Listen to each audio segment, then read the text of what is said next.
So this individual here has just broken a bone. First, I rested her against the wall, just sort of sat her down just so she could relax.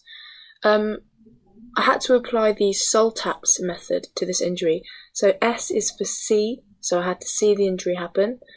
A is for ask, so I had to sort of ask if they're okay, ask if they need anything or if they're feeling alright. L is for look, so I needed to then look at the injury, sort of inspect it. T is for touch, so I needed to touch the injury, sort of with this one, sort of lift up the arm, see if it works, see if it hurts. And then leading on from this is A and P, which is active movement and passive movement. So active movement is where the athlete is actively moving their arm, so I had to get her to do that. And then passive movement is where I would personally, as the first aider, move the arm for her. Move it in all sorts of directions to see where the break has stemmed from. And then S on the end is for strength. So just get her to grip something or tense something just to see how strong the arm is after the break. After all this is done, I then decided to put her arm in a sling, as shown in the clip. If the arm can't be moved and the patient is in total agony, then wait for a paramedic to come and sort out the injury and do what's best.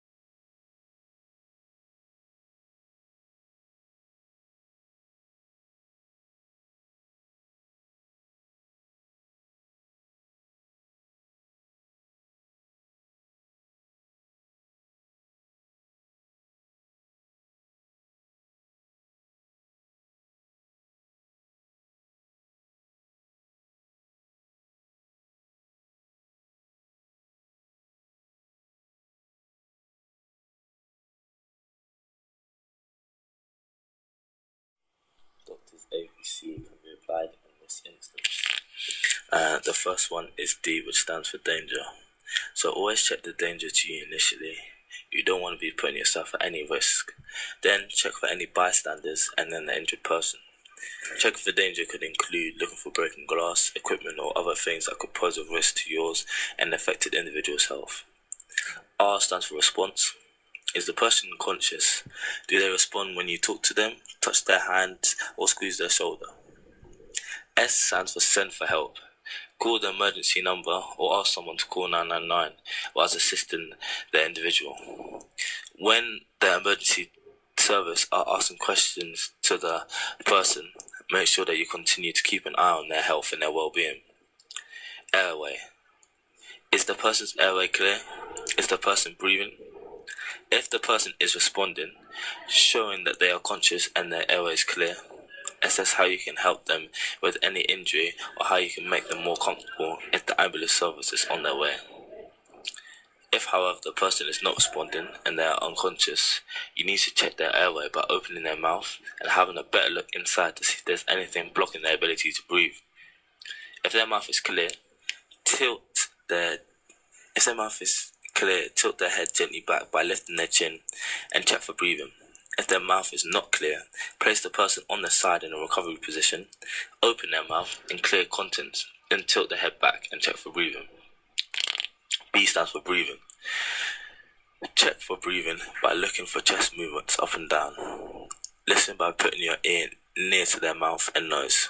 Feel for breathing by putting your hands on their lower part of their chest. If the person is unconscious but breathing, turn them onto their side into the recovery position and carefully ensure that you keep their head, neck and spine in alignment. Monitor their breathing until you hand over to ambulance officers. For this individual video, it's clear to see that they were conscious and breathing, so it's not necessary to perform CPR, as this method is very dangerous and can involve cracking of the ribcage, and if it was carried out unnecessarily, it would provide more harm to the individual.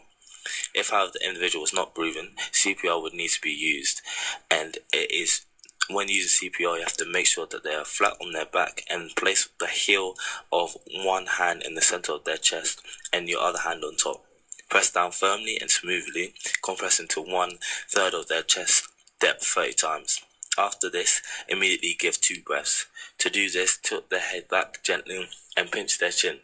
By lifting their chin, pinch their nostrils closed, place your open mouth firmly over their mouth and blow. And wait until the ambulance comes or the person responds.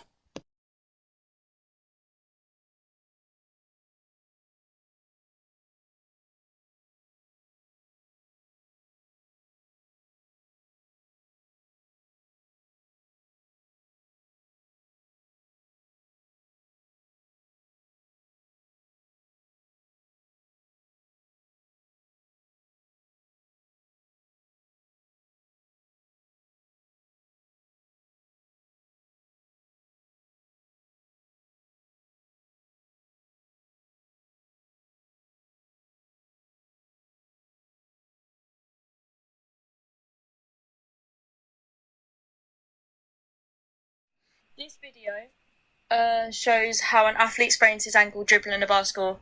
As a first aider, there are many ways to approach treating this. The first one would be PRICE. P is for protection. It's when you eliminate any other harm that may come to the injury. R is for rest, and this is when you stop the injured player from moving anymore, stop from doing any activity that may cause any more pain or soreness or make it worse. Ice, so was when you put an ice pack on to reduce pain and swelling.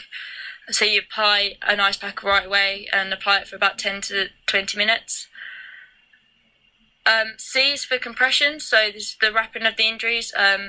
Just helps us decrease swelling and stop it from swelling up anymore. Just don't wrap it too tightly because this can cause even more problems like swelling below, like loss of blood circulation. And E is for elevation, so elevate the injured area or sore area on like pillows, a knee, a ball, while applying ice. This keep the area above your heart, the level of your heart, to minimise swelling.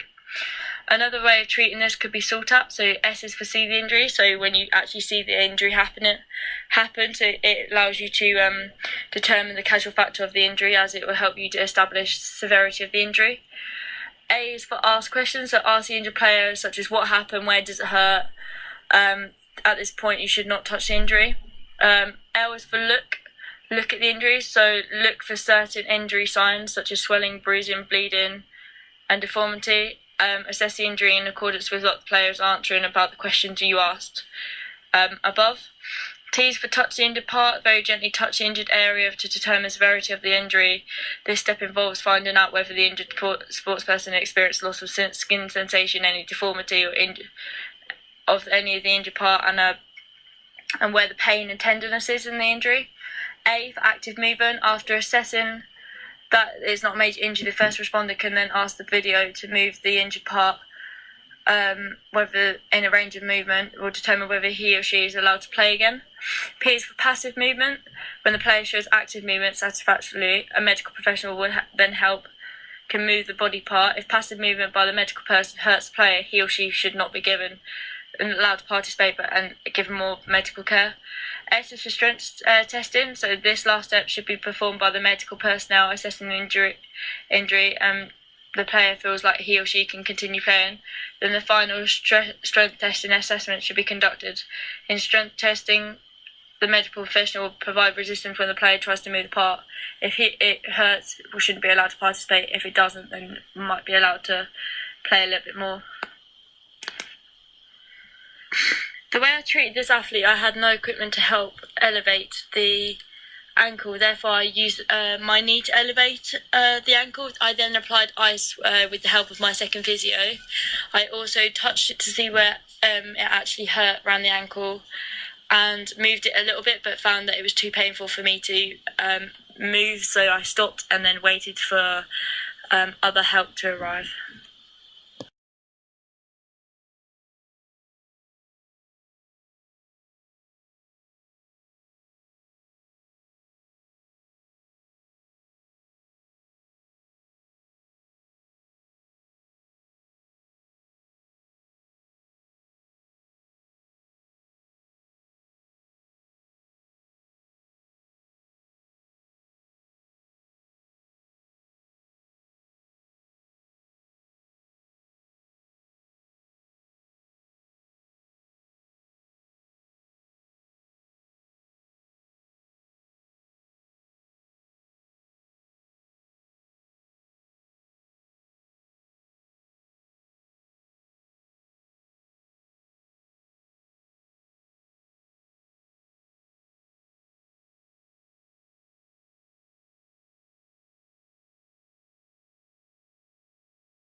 This bleed scenario goes through the process of SALTAPs.